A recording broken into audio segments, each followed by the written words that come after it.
Parlement malien, bonjour. Abalma Kabla est pour aux États-Unis. Aujourd'hui, on est dimanche 19 octobre 2025. Vous voyez, il est bien qu'elle ait stratégie drone, une stratégie maniée pour le drone, difficulté de Gako là quoi.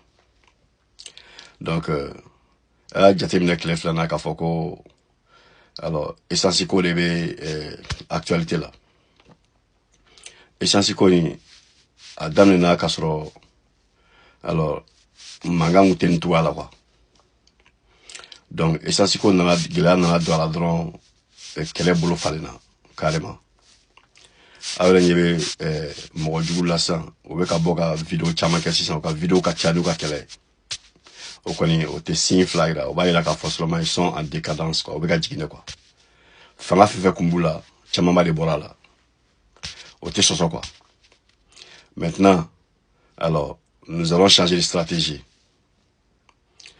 Stratégie, à ben la garantie qu'à fait quoi. Il faut que le gouvernement ait le contrôle total du carburant. Carrément. Carburant, t'es donc si là, gouvernement t'a calama. C'est très important. Tous les citernes doivent entrer en convoi. Et puis, les citernes, depuis leur lieu de départ, au Kanga Don, au Kanga Djigjorom, à Kanga di station Mounuma, quoi. Les stations spécifiques. Essentiellement, les stations Mounuma. Nous identifions la Kaban. Il y aura la présence des forces de l'ordre dans chaque station pour savoir qui vient prendre quoi. Nous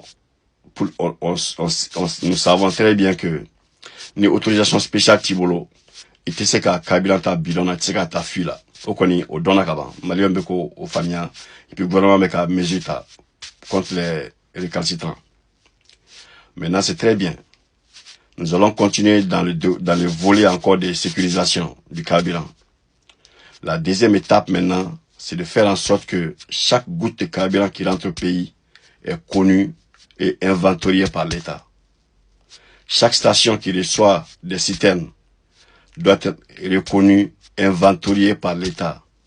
Vous avez vendu combien de litres, il y a combien de litres qui restent dans vos soutes avant que le deuxième convoi de ravitaillement n'arrive. Maintenant, les personnes qui ne sont pas obligées d'être dans des véhicules pour aller au travail, marcher pour aller au travail. Nous pouvons utiliser les motos, diminuer votre consommation de carburant. Nous sommes en temps de guerre, ne c'est pas un temps de liberté comme on pense qu'on est à Bamako parce que sécurité bien gâtée, mais il y aura ton cas quoi. Nous sommes en temps de guerre. En temps de guerre, il y a des mesures qu'il faut prendre. Donc maintenant, les carburants seront distribués par nécessité. Vous voyez, selon les besoins des gens. Maintenant, alors, le transport en commun là quoi. Par exemple, on donne la priorité aux bus et aux Sotrama d'avoir du carburant tout le temps. Et ils vont s'occuper du transport des gens du lieu de travail à la maison. Vous voyez, de l'école à la maison. Que les gens diminuent beaucoup leurs visites ou bien leur déplacement à moto ou en véhicule inutilement. Quoi. Ce n'est pas pour tout le temps, c'est pour un moment seulement. C'est pour qu'on puisse contrôler, circonscrire les terroristes d'abord seulement. Au droit de consommer de quoi. Les mesures ne sont mesures jambayo, mais c'est des sacrifices qu'il faut faire. Quoi. Vous voyez pourquoi on doit faire tous ces sacrifices-là. Si nous contrôlons le carburant, ces gens-là n'ont aucun moyen de déplacement. Aucun moyen de déplacement. Ces gens-là, c'est quand ils sont drogués qu'ils semblent être forts. Vous voyez. C'est quand ils sont drogués qu'ils semblent être forts. Quand ils sont pas drogués là, donc ces gens-là, donc il faut contrôler le carburant. Les carburants contrôlés là, ils seront obligés de jeter les armes. Faut être là parce que ça qu'on a déplacé là. Surtout quand on a qui c'est green. On a la guette encore marfa qui c'est fait mais il y a paquet de mogo maka yala na balo ko fengri mamba blo quoi. Donc tout ce qui a déplacé nous ka armu ko maté ou ka mugu jugu mundo dugu jukoro lu ka green tout ce qui a déplacé là. Si ne peut pas se déplacer ou bien ralenti. Nous, ralenti là, on peut le détecter. Nous détecter là où Minakadi ou Farakadi. C'est aussi simple que ça. Donc, le gouvernement, quelles que soient les mesures que vous avez prises actuellement, c'est de très bonnes mesures. Mais il faut encore restreindre. Il faut serrer les taux encore.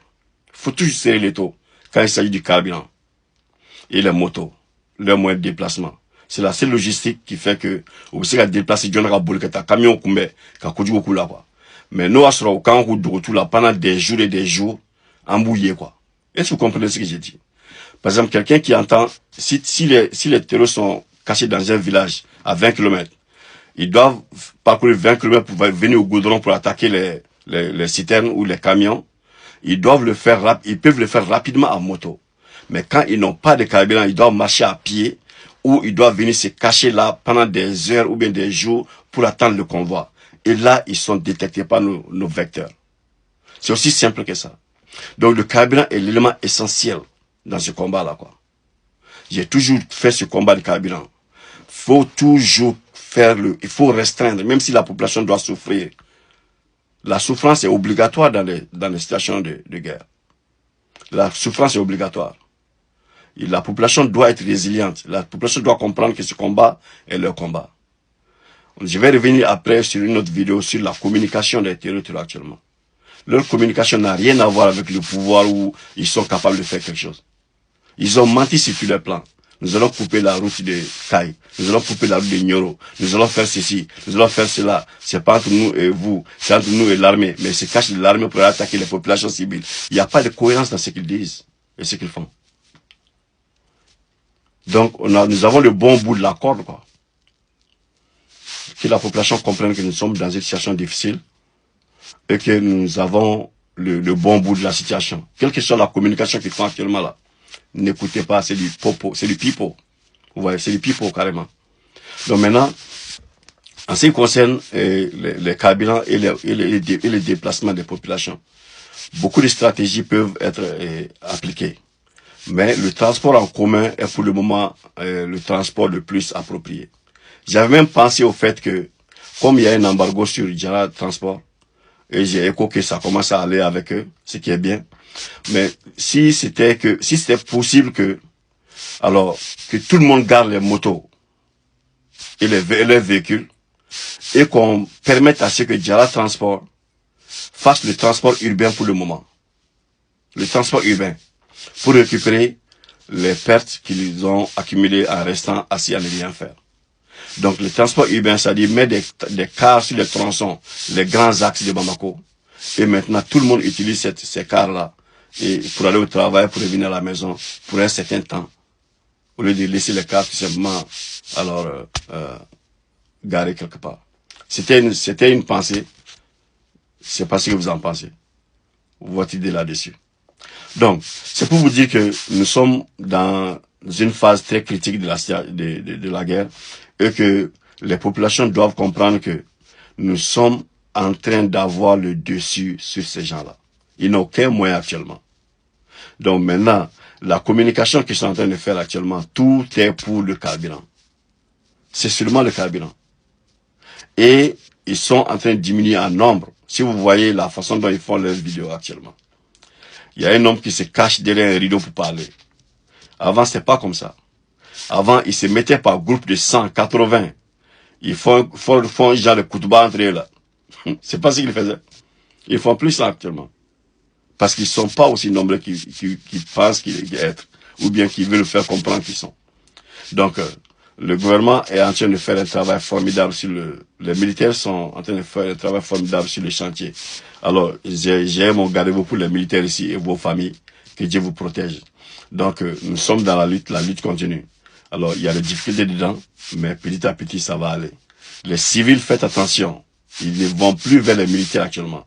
Ils se cachent des militaires. Ils veulent faire de vous des victimes. Alors, ils sont en train de dire que les dozos, comme si ils ont peur des dozos, c'est tout. Leur communication pour les dozos, ils ont peur des dozos. Mais les dozos n'ont pas peur des menaces. Et ils vont toujours faire ce qu'ils ont à faire. C'est à vous les civils d'être un peu prudents et de garder votre sang-froid. Votre pays va gagner cette guerre-là. Cette guerre-là est gagnée, ok? Que la paix de Dieu soit sur vous tous. Alors que la paix revienne au Mali, au nom puissant de Jésus-Christ.